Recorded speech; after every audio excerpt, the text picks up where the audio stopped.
Саламатсыздарбы каналдын коноктору, катталуучулары, катталбай эле көрүп аткандарга да салам. Каналыбызга каттар элек болуп көрүп атсаңыз катталыңыз, класстап базыңыз. YouTube'нун түндө калып кетпесин видеолор, орусчаны жөнөкөй тил менен, жалпак тил менен айтканды каналыбызда үйрөтөбүз. Биздин каналга 100 подписчик жолтууга салымыңызды кошуңуз. Бул видео кечеги тартылган видеонун экинчи бөлүгү. Баштаганбыз времена года, дни недели, месяцы.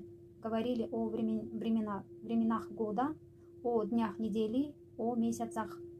Айлар жөнүндө, жумадагы күндөр жөнүндө, жыл мезгили жөнүндө, убакыт жөнүндө сүйлөшкөнбүз. Это вторая часть. Бул экинчи часть видеонун. Говорили о днях недели. Кече понедельник, вторник жөнүндө сүйлөшпөдүкпү? О днях недели говорили. В понедельник, к понедельнику, в четверг, к пятнице дегенде кече үйрөндүк. Эми ушул дни неделиге, жума күндөрүнө с деген сөздү кошуп койсо, кандай маанини билдирет? С деген сөздү кошуп койсоңуз, начну работать с понедельника. Биринчи күндөн баштап иштейм. Биринчи күнү уже жумушка чыгасыз. Экинчи күнү келдиңиз, мисалы силерде жумушчу бар экен, керек экен, мен келип калдым мына, бүгүн иштеп баштайын десеңиз, нет, нам нужен работник с четверга деп айтат сизге. Сиз 4-чү күнү чыгышыңыз керек жумушка ал жерге. Анан сиз 4-чү күнү келе албай турган болсоңуз, а можно я начну работать с пятницы? 5-чү күндөн баштап иштесем болобу? Ошол күндөн баштап, с деген баштап, баштоо дегенди билдирет экен, Дагы бир жолу айтайын, бул тема имеет отношение к неделе, жумага, к месяцам, айларга, к временам года, жыл мезгилдерине, к времени, убакытка. С собой, с тебя дегендер башка, аны башкача үйрөндүк, Бул ушул гана нерселерге тиешелүү сөздү айтып атам мен. Я начал работу с января, жумушту январдан баштагам. С марта станет теплее. Марттан жылуу болуп баштайт. С июня открывается летняя площадка. Июндан баштап жайкы площадка иштейт. С августа я ухожу в отпуск. Августтан баштап отпускага кетесиз. 1 августтан баштап болсо с 1 августа деп айтасыз. С 1 сентября начинается учеба. Окуум 1 сентябрдан башталат. Я с 1 августа ухожу в отпуск.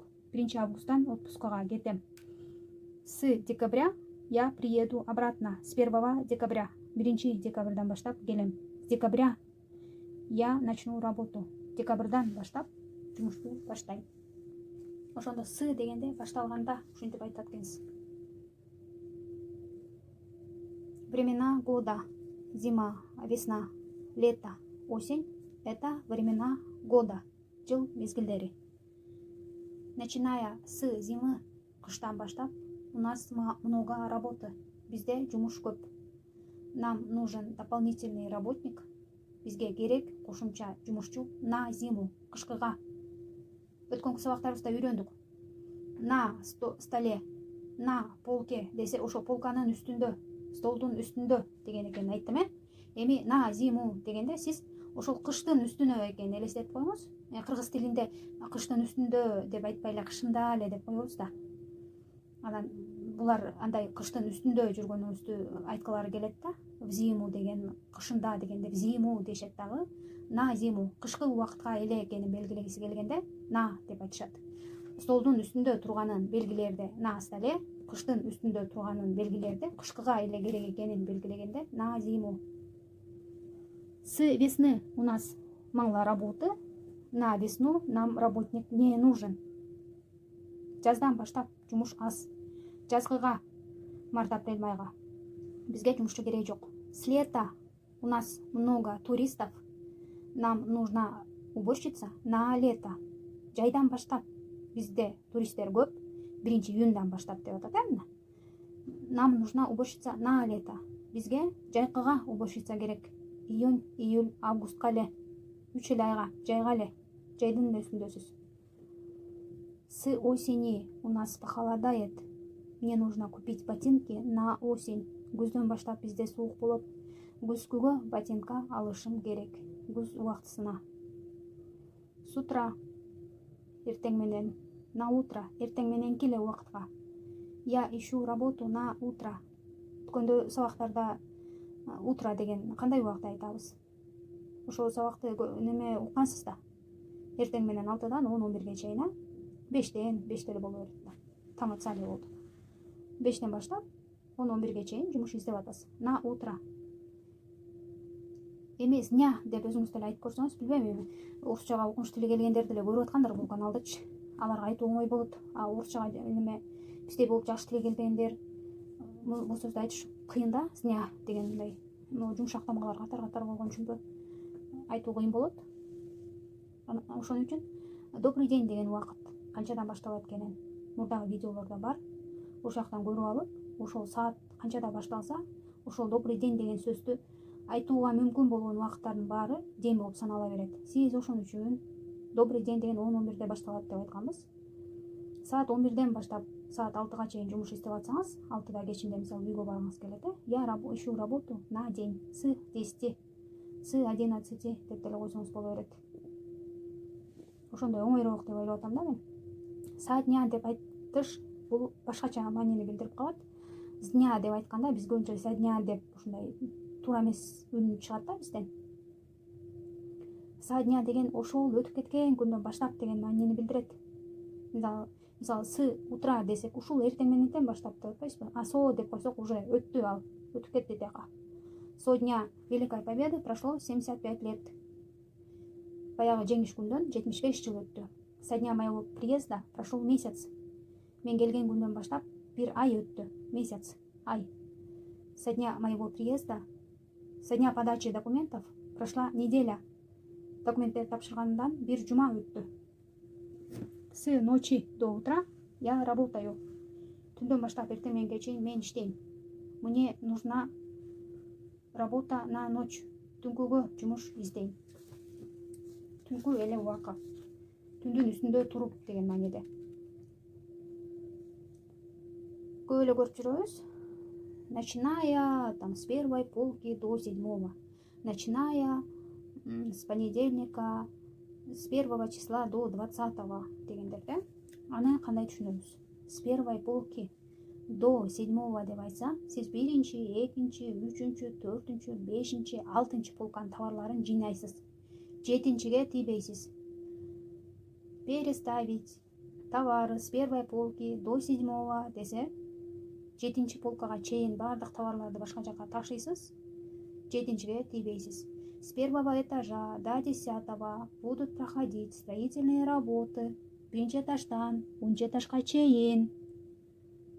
10-чу этажда болуп аткан жок, 10-чу этажды оңдобойсуз. С 1 до 10 этажа 10-чу этажга чейин.